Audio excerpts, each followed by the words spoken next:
सारा बड़े बिजनेस ऐसे ही होते हैं। बिहार इस कल्चर को जानता ही नहीं। अब किसी के दूध का व्यापार है, 4 गो भैंस है, अब हम उसको कहेंगे लो भैया पैसा पकड़ो 400 भैंस पालो। अब वहां पे हम शर्त रख देंगे कि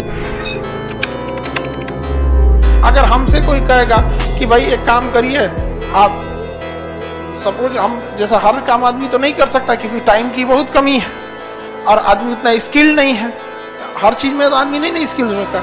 अब किसी के दूध का व्यापार है, 4 गो भैंस है सब, अब वो 4 गो भैंस में कुछ नहीं होने वाला है और हम 400 भैंस पाल सकते हैं लेकिन हमारे पास टाइम नहीं है। तो हम क्या कर सकते हैं, अपना जो पूंजी है हम अपना ध्यान रखेंगे इस पे और उसको बुलाएंगे इधर आओ, तुम्हारी कंपनी पहले बनाओ।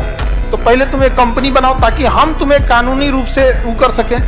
तो पहले उससे कंपनी बनवाएंगे, समझा गया, काला भैंस कंपनी प्राइवेट लिमिटेड। जब भी कंपनी पे प्राइवेट लिमिटेड लग जाता है तो कानूनी रूप से आप उस पे अब हर एक नियम लागू हो जाता है। ऐसे 2 गो भैंस पाल लिया है तो कुछ नहीं होगा। अब हम उसको कहेंगे लो भैया ये पैसा पकड़ो 400 भैंस पालो। कहेगा जमीन नहीं, हम कहे जमीन रेंट पे लो। अब बताइए 400 भैंस पे उसको इनकम होगा कि नहीं।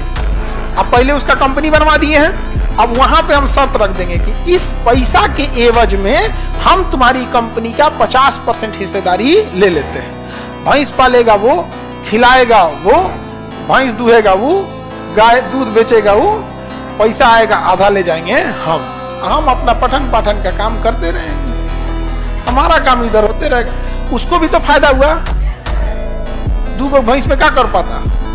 सारा बड़े बिजनेस ऐसे ही होते हैं, जितने बड़े बिजनेस होते हैं ऐसे होते हैं। बिहार इस कल्चर को जानता ही नहीं है। बिहार में लोगों को आदत जानते क्या, हमरा सब होना चाहिए।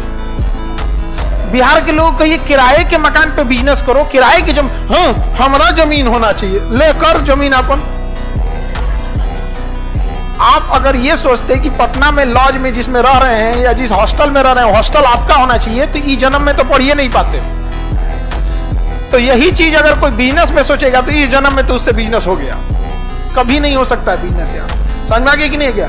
बिजनेस में एक्सपेंस नेचर होना चाहिए कि भाई हमको 100 रुपया आ रहा है तो 50 खर्च करने की क्षमता होनी चाहिए, और हम लोग 100 रुपया आ रहा है तो सोचेंगे 98 बचा ले। नहीं समझ आया। और सब कमो अपने करते। तो इन्वेस्टमेंट बहुत जरूरी होता है, समझ आ गया कि नहीं आ गया।